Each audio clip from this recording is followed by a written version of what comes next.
నమస్కారం శశికాంత్ గారు. నమస్తే నారాజు. రీసెంట్ న్యూస్ అండి, బాగా వైరల్ అవుతున్నటువంటి న్యూస్ ఒకటే. ఎక్కడో పెట్టినటువంటి ఒక చిన్న food stall CM Revanth Reddy గారి దాకా వెళ్ళటం ఉన్నట్టు ఆ న్యూస్. కుమారి ఆంటీ హోటల్ అని చెప్పేసి గూగుల్లో సెర్చ్ చేస్తే ఇమేజెస్ దగ్గర నుంచి అంటే అది స్టార్ట్ అయినప్పుడు ఫుడ్ స్టాల్ ఏ విధంగా ఉంటుందో తెలియదు, కానీ వన్స్ సోషల్ మీడియాకి వచ్చేసిన తర్వాత అది వైరల్ అవటం, తర్వాత ట్రోల్ అవటం, దాని తర్వాత దాని మీద ఇష్యూ అవటం, మళ్ళీ సీఎం రేవంత్ రెడ్డి గారి దాకా వెళ్ళటం ఆ న్యూస్, రకరకాల కథనాలు అయితే వింటూ ఉన్నాం. అసలు ఏం జరిగింది? ఆర్గానిక్ పద్ధతిలో మీ చర్మాన్ని తెల్లగా మార్చుకోవాలనుకుంటున్నారా? సంప్రదించండి డాక్టర్ మాధవిని. కుమారి ఆంటీ అనే ఆమె స్ట్రీట్ షాప్లో ఫుడ్ అంటే మీల్స్, మధ్యాహ్నం పూట వైట్ రైస్, చికెన్ కర్రీ, ఎక్కువ ఈ ఆప్షన్సే ఉంటాయి ఏది స్ట్రీట్ ఫుడ్లో. ఇప్పుడు మనం ఇక్కడి నుంచి వెళ్తున్నప్పుడు ఇనార్బిట్కి వెళ్ళే దారిలో లెఫ్ట్ సైడ్లో లైన్గా ఒక 35 షాప్స్ ఉన్నాయి. ఓకే, ఇది ఈ మధ్యకాలంలో వచ్చిన షాప్స్ ఇవన్నీ. ఆ ల్యాండ్ అంతా కూడా టీఎస్ ఐఏఎస్సికి సంబంధించిన ల్యాండ్. ఇప్పుడు మనం చూస్తే ఈ 35 షాపులు లైన్గా ఉంటాయి. ఈ షాపులు వెనకాల ఒక ఓపెన్ స్పేస్ ఉంటుంది, దాని పక్కన అన్ని పెద్ద పెద్ద బిల్డింగ్స్, మళ్ళీ మల్టీనేషనల్ కంపెనీస్ బిల్డింగ్స్ అవి. ఓకే, సో ఈ ఓపెన్ స్పేస్లో టీఎస్ ఐఏఎస్సి వాళ్ళు అలాట్ చేద్దాం అనుకొని వీళ్ళని ఖాళీ చేయమని నోటీసులు కూడా ఇస్తాం జరిగింది. వీళ్ళు వెళ్ళి ఏం చేశారంటే 30 షాపులు మా బతుకుతారు ఇదే అని చెప్పి హైకోర్టు నుంచి స్టే తెచ్చుకున్నారు. ఓకే ఓకే, మన భారతదేశంలో అడ్వాంటేజ్ ఏంటి అంటే ఒక్కసారి ఏదైనా ఆక్యుపై చేసి నా బతుకుతెరు ఇదే అంటే మాత్రం వాళ్ళని మళ్ళీ మనం ఏం చేయలేం. Until or unless we show them the equal opportunity at a competitive place, వీళ్ళని అంత ఈజీగా ఖాళీ చేయలేము. ఇప్పుడు చూడండి, ఈ 30 షాపులలో వెళ్ళి స్టే తెచ్చుకున్నారు. సరే, అది లీగల్ ఆస్పెక్ట్. ఈ కుమారి ఆంటీ ఏం చేసింది అంటే కంటిన్యూగా ఈమె ఏమైతే అమ్ముతుందో ఈ యూట్యూబ్లో ఇంటర్వ్యూలు ఇస్తాము, ఓకే, దాన్ని మళ్ళీ వైరల్ చేసుకుంటాము ఈమె బిజినెస్ పెంచుకుంటానికి. దాంతో ఏమైపోయిందంటే ఈ కుమారి ఆంటీ షాప్కి పెద్ద పెద్ద సెలబ్రిటీస్ డైరెక్ట్గా వచ్చి తింటాము, ఆమెతో మాట్లాడుకుంటూ వాళ్ళ మూవీస్ కానీ ఇవి కానీ ప్రమోషన్స్కి వాడుకుంటాం జరిగింది. ఇది కుమారి ఆంటీకి బాగా నచ్చింది, ఎందుకంటే దానివల్ల ఆమె బిజినెస్ కూడా పెరుగుతుంది, రెవెన్యూ కూడా బాగా పెరుగుతుంది. దగ్గర దగ్గర ఇఫ్ ఐఎమ్ నాట్ మిస్టేకెన్ నాకు వినిపించింది ఏంటి అంటే డైలీ 1 lakh ఈమె సంపాదిస్తుందని నిన్న నేను. ఓకే, ఈమె సంపాదించే దాంట్లో ఐ డోంట్ థింక్ సో ట్యాక్స్లు గిక్స్లు ఉంటాయని నేనైతే అనుకోవట్లేదు. ఓకే, ఎందుకంటే ఇవన్నీ క్యాష్ వస్తుంది, అంటే ఓపెన్ సీక్రెట్లు ఉంటాయి కొన్ని. ఓకే, సో మొత్తం అంత క్యాష్ వస్తుంది అంతే, ఎందుకంటే అన్ని 100-200 ఉంటాయి, మరి ఫోన్పేలు, గూగుల్ పేలు, లేకపోతే cash. Okay, so however what ever it is, ఈమె ఆంధ్ర నుంచి వచ్చింది. ఓకే, ఫస్ట్ ఆంధ్రాలో ఉంది ఈమె. వీళ్ళ చుట్టాలు ఎవరు ఆంధ్రాలో లేకపోతాం వల్ల మొత్తం అందరూ హైదరాబాద్లో ఇలాంటి వ్యాపారాలు లేకపోతే వేరే జాబ్లో ఉండటం వల్ల వాళ్ళక్కడ ఒంటరితనంలో ఉండి ఇంకా లేదు మనం కూడా హైదరాబాద్కి వెళ్ళిపోదామని చెప్పి వాళ్ళు ఇక్కడికి కరోనా టైంలోనూ ఎప్పుడో షిఫ్ట్ అవుతాం జరిగింది. ఓకే, షిఫ్ట్ అయ్యి స్లోగా ఈ బిజినెస్లోకి ఎంటర్ అయింది. ఎంటర్ అయ్యి కుమారి అంటే అదృష్టం పరీక్షించుకుంది, సోషల్ మీడియాని వాడుకుంది, నార్మల్గా వాడుకోలేదు. అది ఎంత భయంకరంగా వెళ్ళిపోయిందంటే ఆ 35 షాపులలో పార్కింగ్ ఓన్లీ కుమారి ఆంటీ దగ్గరికి వచ్చే వాళ్ళే తయారైపోయారు. పక్క షాపులలో కూడా ఈ కుమారి ఆంటీ ప్లేట్లే తీసుకెళ్ళి కూర్చొని తింటాం మొదలైంది. అర్థమైంది కదా మీకు? ఒక రకంగా 30 షాపులకు కూడా గండి పడినట్టే అంతే కదా. ఆబ్వియస్లీ సోషల్ మీడియాలో ఫేమస్ అయిన తర్వాత జనాలు అందరూ ఒక్కసారైనా ట్రై చేయాలని వెళ్తారు కదా, రైట్? చూడ్డానికైనా వెళ్తారు, ఒక్కసారి తినడానికి. హైదరాబాద్లో ఉన్నోళ్ళు సగం మంది ఒక్కసారి అక్కడ తినడానికి వెళ్ళినా కుమారి ఆంటీకి రావాల్సిన డబ్బు, లైఫ్ టైం రావాల్సిన డబ్బు వచ్చేస్తుంది, అవునా కదా? సో ఓవర్ ఈ ఇష్యూ ఏమైందంటే మొన్న ఈ మధ్య ఒక 2-3 రోజుల క్రితము పోలీస్ వాళ్ళు పాపం చాలా పెద్ద ఛాలెంజ్ వాళ్ళకి. ఇనార్బిట్ వెళ్ళే రూట్లో ట్రాఫిక్ ఆంక్షలు పెట్టి ఈమె వెహికల్ అప్పుడే ఏది ఈ సరుకు మొత్తం అన్ని స్టాక్ తెచ్చుకుంటారు కదా ఈమె, ఈ వెహికల్ కరెక్ట్గా వచ్చి రోడ్డు మీద ఆపింది. ఈమె షాప్ ముందు రోడ్డు మీద ఆపగానే పోలీస్ వాళ్ళు వచ్చి మోటార్ వెహికల్ యాక్ట్ ఒక చట్టం ఉంటుంది కదా, ఆ మోటార్ వెహికల్ యాక్ట్ ప్రకారం బండిని ఇక్కడ పెట్టకూడదు, రోడ్డు మీద ఇష్టం వచ్చినట్టు పెట్టకూడదు అని ఆ బండిని సీజ్ చేస్తారు.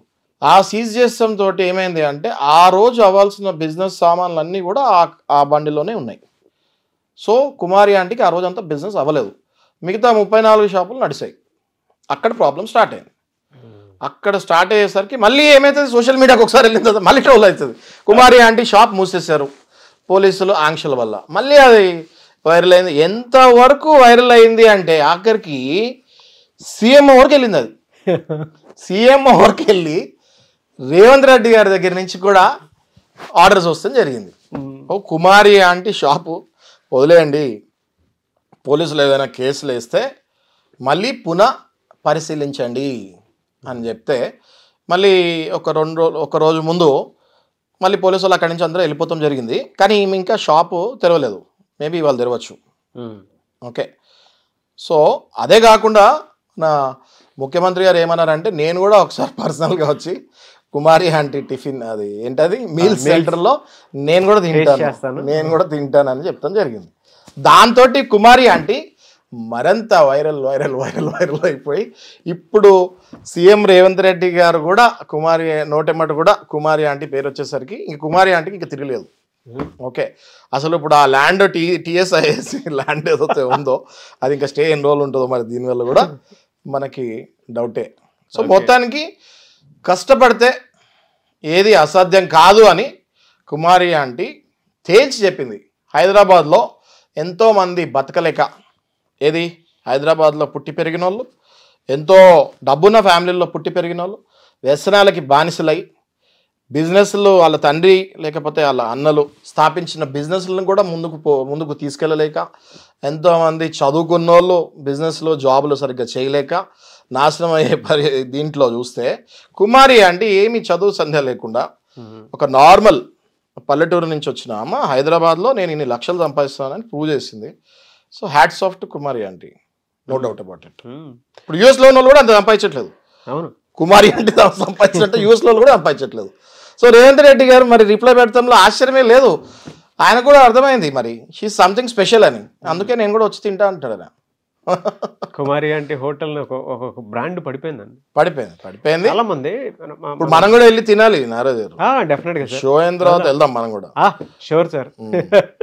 అందులోను మీరు ఇందాక చెప్పినట్లు ఇన్కమ్ సంగతి పక్కన పెడితే సార్, ఒక చిన్న వీడియో అది వైరల్ అవటం, ట్రోల్ అవటం, దాని తర్వాత గవర్నమెంట్ వరకు రీచ్ అవటము, సీఎం రేవంత్ రెడ్డి గారి దాకా న్యూస్ వెళ్ళటము, నేను వచ్చి కూడా ఒకసారి అక్కడ ఫుడ్ మీల్స్ టేస్ట్ చేస్తానని చెప్పేసి ఒక మాట చెప్పను సార్. ఎంతో మంది కోట్లు ఖర్చు పెట్టుకుంటే తప్ప మీకు తెలియదే ఉంది పెయిడ్ ప్రమోషన్స్ గురించి నాగరాజు గారు.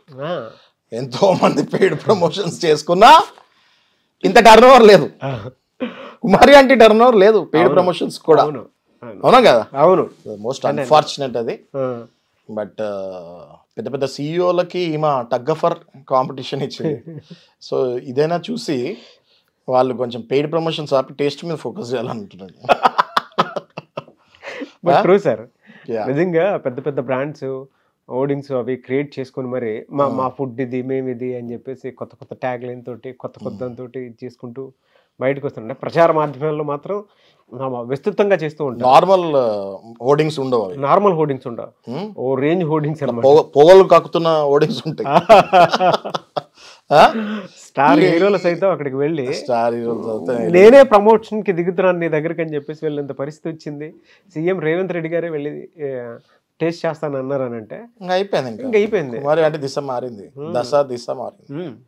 మరి చాలా మందికి అంటే ఏంటంటే సార్ కొంచెం ఉంటది కదా, ఆవిడకి వచ్చినటువంటి పబ్లిసిటీని చూసి ఓరలేనితనం ఉండేటువంటి ఇంకా ఇవన్నీ కాంపిటీషన్ అండి సమాజంలో. ఒకసారి దిగిన తర్వాత సక్సెస్ వస్తే రైవల్స్ ఉంటారు, ఫెయిల్యూర్ వస్తే మళ్ళీ ఎదగాలి, ఇంకా అవన్నీ కామన్. ఇంకా మీరు అంటే కుమారి ఆంటీ పాయింట్ ఆఫ్ వ్యూ నుంచి చూసేటప్పుడు ఈ ఓరలేనితనం మీద మీరేం చెప్తారు? అంటే ఈ కుమారి ఆంటీ కూడా ఏం చేసిందంటే బేసిక్గా ఆమెకు కూడా తెలియదు ఇట్లా అయిపోతుందని. ఓకే, ఇప్పుడు మీరు కూడా అర్థం చేసుకోండి నారాజు. కుమారి ఆంటీ కూడా సీఎం రేవంత్ రెడ్డి గారి వరకు ఈమె షాప్ కథ వెళ్తుందని అనుకుంటుందా? అసలే ఆయన మొన్ననే ముఖ్యమంత్రి అయిన 4 రోజులు అయింది. ఆయన ఉండే షెడ్యూల్లో ఈ షాప్ గురించి సీఎం ఆఫీస్ వరకు వెళ్తుంది అనేసి కుమారి ఆంటీ 100% అనుకొని ఉండదు. ఆమె హార్డ్ వర్క్, ఆమె చిన్న చిన్న వేసిన యూట్యూబ్లో వైరల్ అయిన వీడియోస్ ఆమెను వాడుకున్నారు కొంతమంది సెలబ్రిటీస్ వచ్చి, అక్కడ తిని ఇది చాలా బాగుంది, మన మూవీ ఎప్పుడు వస్తుంది అట్లా వాడుకుంటాం జరిగింది. సో ఇంకా ఓర్వలేనితనం అంటారా, ఆ పక్కన 34 షాపులను అడిగితే తెలుస్తుంది. ఓకే, మీ మీ మీ ఫీలింగ్ ఏంటి అని. సో మనం ఎలాగో తినడానికి వెళ్తాం కాబట్టి అప్పుడు అడుగుదాం. ఎలాగైనా ఉంటారు నాగరాజు గారు. ఓకే, డెఫినెట్గా కాంపిటీషన్ ఉంటుంది, జెలసీ పీపుల్ ఉంటారు, ఇవన్నీ కామన్ సొసైటీలో. ఇందాక మీరు ఒక మాట అన్నారు సార్, క్వాలిటీ మీద టేస్ట్ మీద ఎప్పుడైతే మన పనిని దాని మీద పెడతామో ఆటోమేటిక్గా దాని తగ్గట్టే పబ్లిసిటీ వస్తుంది. కరెక్ట్. ఆమె పొట్ట చేతిలో పట్టుకొని వచ్చింది కొన్ని ఏళ్ల క్రితం. 30,000 ఇన్వెస్ట్మెంట్ తోటి స్టార్ట్ చేసింది ఆమె. నేను ఎక్కడో చూస్తాం జరిగింది. అది 30,000. ఆ 30,000 కూడా ఎవరో ఇచ్చారు ఈమెకి, సరే నువ్వు బిజినెస్ పెట్టుకో అని. ఓకే, ఆ 30,000తోనే బిజినెస్ స్టార్ట్ చేసి లక్షల కోట్ల టర్న్ ఓవర్కి వెళ్ళిపోయింది ఆమె.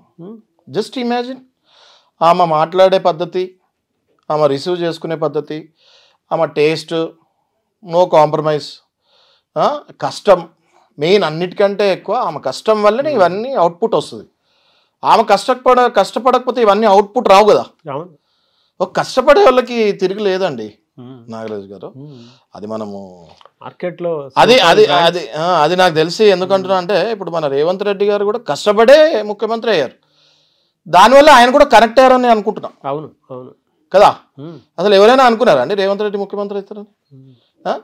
బిఫోర్ ఎలక్షన్స్ ఆయన కూడా అనుకోలేదు. మొన్న చూసా ఆయన ఇంటర్వ్యూ, నేను ఆయన కూడా అనుకోలేదు ముఖ్యమంత్రి అవుతాను. కానీ ఆయన కష్టం, ఎలక్షన్స్కి ముందు కూడా మనం బైపోల్ చెప్పాం, అవును ఛాన్సెస్ ఉన్నాయండి ఆయనకి అని. ఆయన కష్టము, ఆయన ఎంతమంది కమెంట్స్ వేసినా కూడా ఆయన ఒకటే గురి ఇట్లా పెట్టుకొని వెళ్ళాడు, అయిపోయాడు. సో సిమిలర్లీ ఈయన కూడా కనెక్ట్ అయ్యారు ఆయనకి, ఆమెకి. అవును. ఎనీవేస్ థ్యాంక్ యూ అండి. మీరు చెప్పినట్లు ప్రతి ఒక్కరూ కూడా పెయిడ్ ప్రమోషన్ మీద వాళ్ళు ఫోకస్ చేసినటువంటి చాలామంది ఉన్నారు. చూసి నేర్చుకోవాల్సింది ఏదైనా ఉంది అని అంటే హానెస్టీ అని. ఎస్, హానెస్టీ అంటే అది ఎంత వరకు ఓపెన్గా ఉంటే అంత మంచిది. కరెక్ట్. అది ఏ బిజినెస్ అయినా సరే. రెండోది క్వాలిటీ, అంటే మేము ఇదే, మాకు తెలిసింది ఇదే, మేము చేసేది ఇదే అని చుట్టూ మసాలాలు అలుకోకుండా, కొత్త కొత్త ట్యాగ్స్ ఏవి పెట్టకుండా, కరెక్ట్ అథెంటిసిటీ తోటి వెళ్తే ఏదైనా సరే సక్సెస్ అవ్వడం. అంతే. Don't fool people. Anyways thank you అండి. Thank you so much Shashikant garu. Thank you.